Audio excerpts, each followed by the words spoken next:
I'm Tracy Baxter with today's Record Newswatch. Guilty. That was the verdict handed down earlier today in Orange County Court for Cory Byrd, the 32-year-old Newburgh man who'd been brought to trial for the December 2009 beating death of 4-year-old Marc Bookal, the child of his former girlfriend who he'd been left to babysit. After a few hours of deliberation spanning 2 days, the jury convicted Byrd of second-degree murder and evidence tampering. During the trial, prosecutors produced testimony that featured DNA evidence and a threatening letter tying Byrd to the crime. He faces a possible 25 years to life prison term when he's sentenced.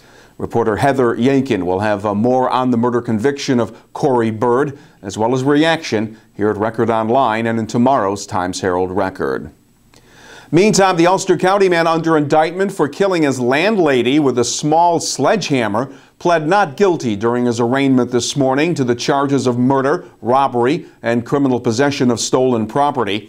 34-year-old Sean Tyler made no statement during today's court appearance before Ulster County Court Judge Donald Williams. He will continue to be held without bail in Ulster County Jail. Prosecutors say Tyler killed his landlady, 54-year-old Ann Gaffney, inside her home on Old Route 209 in Hurley back on December 21st. He was found hours later hiding under a small trailer at a house about 3/4 of a mile away.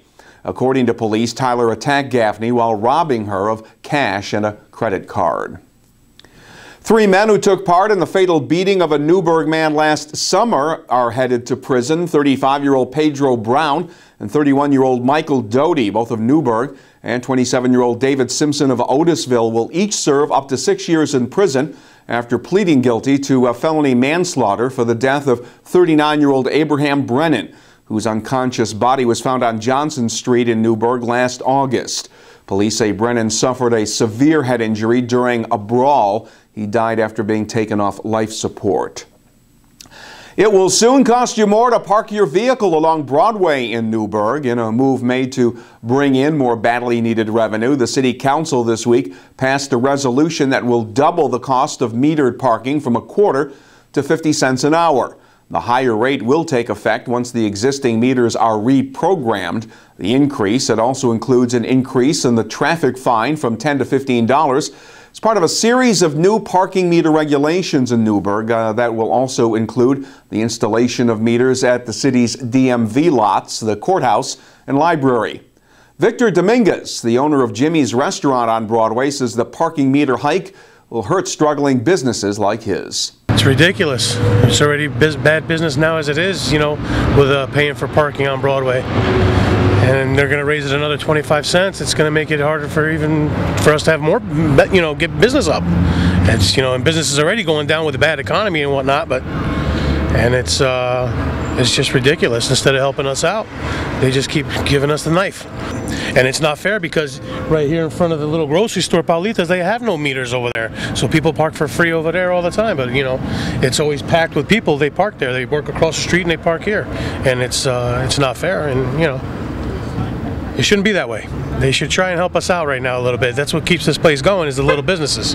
If you don't have those, what are you going to have? Nothing. A couple of doors down the street is Broadway Tailors, owned by former Newburgh Mayor Nick Valentine. He says while he understands the council's decision, he thinks they should have pursued another parking-related revenue-generating option. I think we could have explored all of the other different revenue places in the city of Newburgh. You know, all the lots that are not metered right now, all of the empty spaces where it's free to park, you know, and still do business in the city of Newburgh. For some reason, because Broadway has meters already in effect, it's the easiest one to change. The higher parking meter rate will take effect once the existing meters are reprogrammed and others are installed.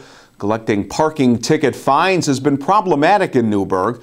A special Times-Herald Record report recently found that the city was still waiting to collect on almost 50,000 unpaid tickets, totaling more than $3 million. And it is not what flood-weary town of Wawarsing residents wanted to hear.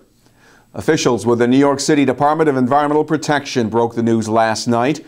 Leaks within their Delaware aqueduct system will be repaired, but that work won't begin until 2020. The DEP says they first need to complete a bypass tunnel between Newburgh and the town of Wappinger. Then the leaky Wawarsing pipes will be drained and resealed with cement grout and steel reinforcements. But that work won't start until the year 2020.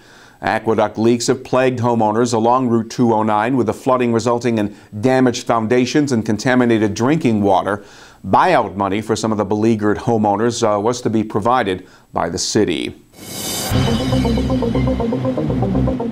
We can expect to see breaks of sunshine tomorrow once the overnight rain pushes out.